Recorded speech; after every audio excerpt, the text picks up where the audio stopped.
Cloud gaming is one of the most exciting revolutions in gaming. The idea that gamers no longer need to be confined to a box under their TV is truly a liberating one that threatens to turn the gaming world on its head. But right now, the cloud gaming platforms we currently have aren't yet seeing the popularity they so easily deserve. Why is that, and what can be done about it? My name is Sammy in the Cloud, and don't forget to click the like button and subscribe for more of my content as I take you through the 9 things I think cloud gaming needs to become successful in the coming years. Number 1. More publicity. Cloud gaming is still a largely unknown sector in gaming. Whilst Google, Amazon and Facebook have all announced cloud gaming platforms over the last few years, alongside console makers Microsoft and Sony, the gaming world was concentrating much more on the PS5 and Xbox Series S and X than they were on their cloud alternatives. With more and more people gaming as a result of recent global events, big names in cloud gaming should be capitalising on the opportunity to get their names out there amongst the traditional big three of Sony, Microsoft and of course Nintendo. Number 2. Exclusive features. With the potential for unlimited processing power for games running on cloud platforms, the possibilities are quite literally endless for this. Processing and running games in the cloud removes any limitations that you might encounter by running them from the box under your TV or monitor. Innovations like crowd play, crowd choice and state share from Google Stadia are just the tip of the iceberg when it comes to this. I'm talking about experiences like Ready Player One or Westworld, battle royales with mind-boggling amounts of players, hyper-realistic AI in NPCs. The sky is quite literally the limit.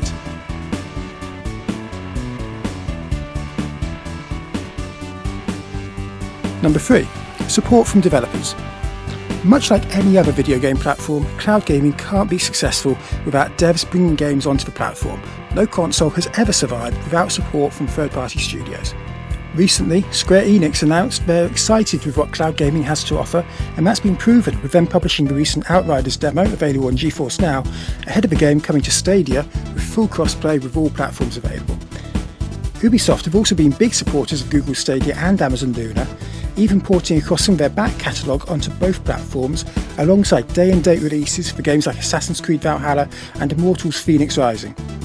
All the cloud platforms also have a growing list of indie titles available as well, with some great hidden gems available for a more modest price. Number 4. Ability to make games easily ported to cloud. This goes hand in hand with the previous point, but platform holders need to make it easy for the developers and publishers to put games onto their platform. With Shadow and other cloud PC offerings, this is much easier as they're able to use the existing libraries on Steam and Epic and stores like that. But particularly for Stadia and Luna, games will need to be optimised to run on those platforms. This isn't a quick process, and the easier that these platform holders can make it, or the more support they can offer, the better it will be. Again, Google have helped numerous indie developers get their games onto Stadia, and even put a team directly working with Bungie to get Destiny 2 running as a launch title for the platform. But there's always more that can be done, and gamers are never satisfied until they see bigger and bigger numbers each year. Number 5. More competition. The console wars between PlayStation and Xbox is the one thing that confuses a lot of people who are not involved in it. And whilst the toxicity of the Twitter argument should be called out and confronted, at its heart the console wars holds the key to both Microsoft and Sony's success over the past decade. One platform's success is the fuel in the fire that drives the other platform to adapt. Cloud gaming needs this same level of competition, and boy does it have some big names. Alongside Microsoft and Sony's cloud gaming alternatives, you have Google Stadia, Amazon Luna, Nvidia GeForce NOW, Shadow, and other smaller services like Loud Play, Parsec and Boosteroid. Each platform competing for the best market share, which gives us as consumers plenty of choices and options. Number 6. New entrants to stick to their guns. Yes, I'm looking at you, Google. February's announcement of Stadia's first-party game studios shutting down was by far the biggest news since the platform's launch. But to those who believed in the Google graveyard, it only seemed to confirm what they already believed. Whilst cloud gaming is hard to get right, big companies don't want to throw the massive amounts of money needed to get it right, and Google Stadia seems to be on rocky ground. Companies that are entering the cloud gaming space need to be seen to be in it for the long haul. which is why, whilst Amazon have seen no new games launched for a while and Luna is still only available in the US nearly 6 months afterwards, they haven't shied away from the $500 million they pump into their game studios every single year. Number 7. Explain the premise simply. The gaming world is complicated. Both Microsoft and Sony can claim to have the most powerful console for various reasons, whilst figures show that Nintendo have the most popular console with their Switch and their Switch Lite. PC gaming is even more confusing as there are so many possibilities with builds, and even then some builds are poorly optimised depending on the condition of the parts and the experience of the builder. Cloud gaming, especially in the hands of Stadia, Luna, GeForce NOW and the like, should be easy to summarise. No downloads, no updates, play on any screen you own. These should be front and centre on any advertisement for any cloud gaming platform. Number 8. Avoid negative press.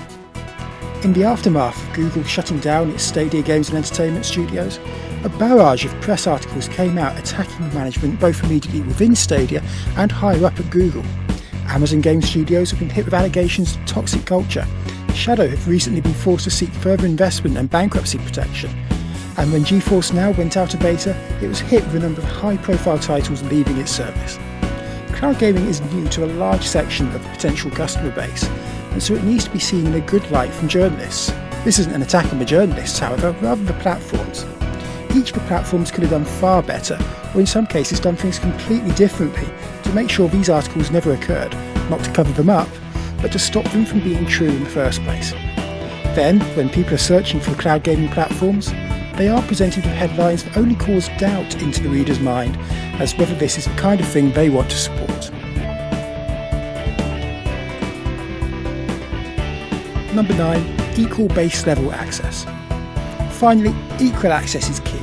With the majority of cloud gaming platforms and services being free to try, either permanently, having a free tier or a free trial, there needs to be some similarity in how to access these. Luna at launch was available on iOS, whilst xCloud doesn't even have a native PC app. Even Stadia was slow to roll out on phones, with iOS only getting official support towards the end of 2020. The most accessible platform would appear to be PC, as the overwhelming majority have access to a PC or laptop. So my suggestion would be for all cloud gaming platforms to prioritise getting a running PC app, either through a downloadable client or running within a browser. Through that, new people who are looking at potentially gaming through the power of the cloud can have one place to access all the services, rather than having to jump between different devices for different offerings.